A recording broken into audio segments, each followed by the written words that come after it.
What is up, my meatheads? Today we have your top 3 mass builders for front delts.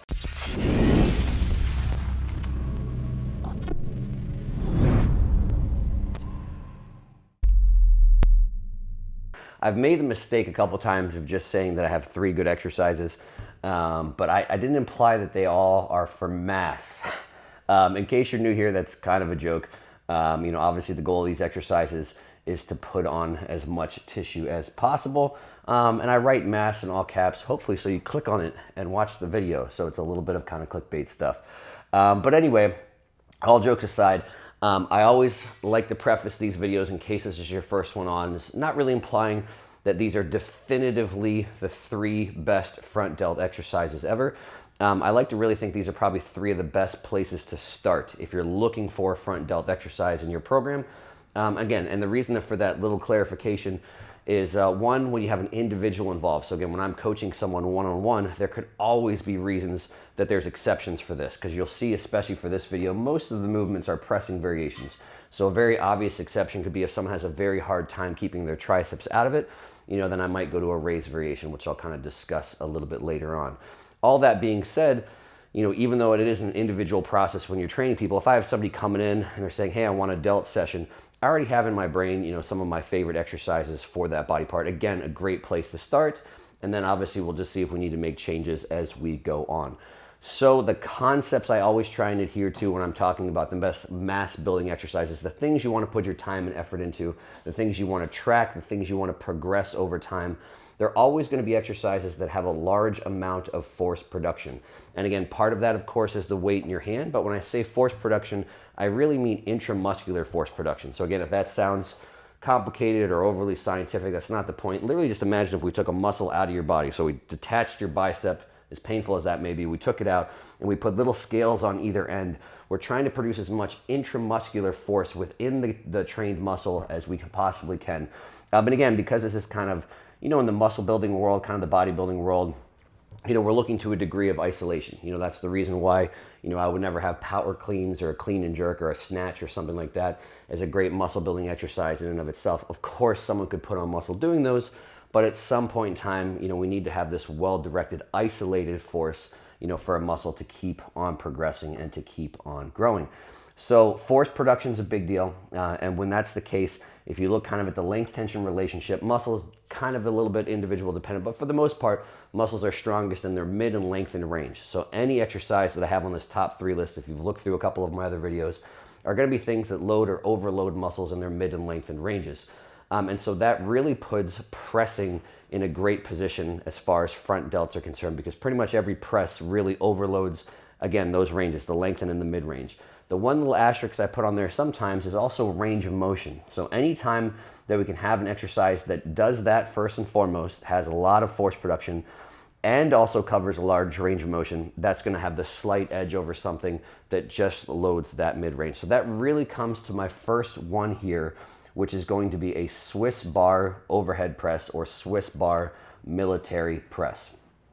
Now you're going to see in the video here, as an option, if you can band it, fantastic. So what's the point of banding? Again, if you're interested in looking more into this, it's not the point of the video, but any type of pressing where there's really a lot of stacking. So again, at some point in time, the top of that Swiss press, you're basically gonna have your hand right in line over your elbow and over your shoulder. It's stacked.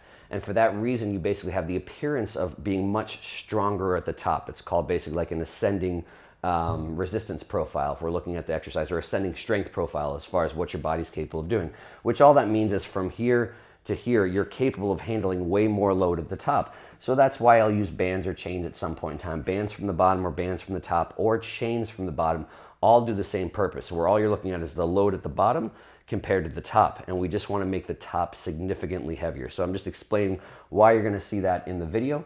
But that being said, even if you don't have that, it's still a great exercise. So why the Swiss bar over maybe just a barbell or a dumbbell press? Mainly just for range of motion. So you'll see what that Swiss bar allows. Anytime you're bringing your upper arm a little bit closer to that midline, so when you're kind of basically adducting it across the body, you're gonna pick up a lot more range of motion at the bottom here. So you'll see in this press, my arm can tuck right in at the side, and this is close to a near fully lengthened front delt. And as I press up overhead, you can take it to maybe where I'm, 10, 20 degrees short of full shoulder flexion. So if we're looking at that from the side, how much range of motion is that? So from here all the way to here, 150 degrees range of motion. Whereas when we get into the next option, so even with a barbell press or a dumbbell press, when your arm's more at the side, one, for some people, this can be a little bit tough on the shoulder joint. If that's not you, don't worry about it. But also just looking from here to here, how much range of motion is that? If we're literally looking at degrees of travel, it's less. So again, not saying any of those are bad. It's just going to have less range of motion than a Swiss bar. So I like the Swiss bar for the reason that because I have this option of a neutral grip, because I can tuck them in a little bit, it allows for a whole bunch of range of motion. And again, especially with bands, you can really overload the entire range of motion, meaning matching what your body is capable of doing. So that's why I give the Swiss bar press the #1 pick. On all these, I prefer seated just because you're taking stuff out of the equation. So meaning, if I was doing a standing overhead press, standing military press, not implying that's bad, just picking one or the other, sometimes the load on your spine, your torso, your hips can be fatiguing before your front delt gets fatigued. If you've ever done heavy overhead press, it's very, very taxing on your core. So Swiss bar press is the #1 pick, just because, again, it overloads that delt to the front mid-range. It allows for a whole bunch of range of motion, tends to be a very good range here for being comfortable in the shoulder joint, and gives you the option of putting bands or chains like most presses. And also, so again, if you're thinking, you could, of course, do this with dumbbells, but I like the added component of a little bit more stability. So just having a bar that's fixed in this position can allow for a little bit more load and a little bit more stability. #2 on the list is going to be rack military press or rack overhead press with a barbell. So again, basically this is just a traditional military or barbell press. I like the use of a rack. Just one, so it ensures you maintain proper range of motion. Some people, you don't want to crank it all the way down here. This could be a little bit tough on the shoulder joint. At the same time, some people stop very, very short. Where again, if you can actively pull your arms down, wherever you can actively pull your arms down is a good range of motion to be doing a barbell press. So again, I like to use the rack. One, it makes sure you're coming to the same range of motion every single time. If you tend to go short on the range of motion, you can set them low so you know you're going. Or if you tend to be an overachiever and if you tend to bring stuff too low at times, you can have those bars there in place, ensuring that you don't actually go too low. And sometimes they're good for like kind of a dead stop variation. So some people like to take all momentum out, literally stop the bar on those on the rack, and then overhead press. So again, basically, again, subtle variation of just the barbell military press, I think is a reason that this is such a good front delt exercise and has worked for so long. Again, if you look at the range here, so again, what's the difference between this one, the first one, the second one? As soon as your arms are, again, abducted out a little bit at your side, you're going to lose a little bit of range of motion. So just stopping here at the bottom as opposed to here, you can see that's maybe a loss of 20 or 30 degrees range of motion. And then as you're coming to the top, again, where you're finishing is going to be somewhere around here. So again, you're losing some of this range of motion coming up here as well. So again, it just has it's getting demoted to second just for a slight loss in range of motion, but still an unbelievable exercise because all this position right here is really the mid-length condition, maybe through your mid-range, is really overloading that front delt. So still a very, very good option, very locked in, very stable. Again, I prefer the barbell even over dumbbells just because it allows you to handle a little bit more load. And then just again, showing that rack variation. I think it's a great one-to-one. Keep you honest, so make sure, again, if you have an issue where you tend to get shorter range of motion as you get heavier, it'll help prevent cheating. And then also some people, again, it's not always just beneficial to just crank as much range of motion as possible. There is a point where it can be tough on shoulder joints. And #3 is kind of a tie for a whole bunch. And so again, as a lot of these videos, I'd rather give you guys some concepts, so really these 1 and 2, you can really take those and run with them. And then I want you to think about why I've kind of got a few that are tied for 3. So if I really had to pick another one, I would actually say a good machine overhead press. And just for the reason that if it's a good machine, it can cover a large range of motion. It's very, very stable, so allows for a lot of force and a lot of output. Again, depending on where you're doing pressing within your programming, let's say you're doing all of your overhead pressing on a push day after chest, then that can be a great reason to use a machine because maybe a lot of the stabilizers around your shoulder joint are already fatigued.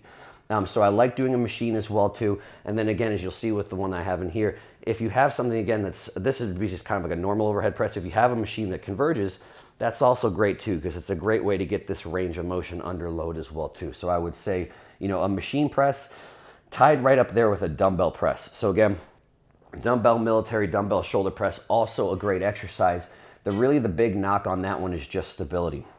And again, I'm not even the strongest person on the planet by a long shot, but even when I've gotten to the point where I'm doing anything basically over 120-pound dumbbells, 130-pound dumbbells, it really becomes a matter of semantics of just getting the dumbbells up is a huge pain in the ass. So I've literally seen parts where I've almost injured myself I've seen people injure themselves getting them up. So again, once the dumbbells are up, it's a very good exercise, even more than the barbell. I like the fact that it really allows for adjustments and range of motion. You don't have to be all the way back here. You don't have to be all the way tucked in. You could be somewhere kind of comfy right in the middle. A lot of freedom of range of motion. But again, some of it's just a semantic argument of getting them up and getting them in place. And then also, of course, even once you're in place, there's a little bit of a loss of stability. And then the last one I'm going to tie for third place here as well too would be a front raise variation. And again, like I said in the beginning, there's a point where it could be the limiting factor, or one of the things that's getting involved too much would be triceps. So all the first ones are overhead pressing. If I had someone that really couldn't get past using their triceps, there might be a point where I put a front raise variation in there.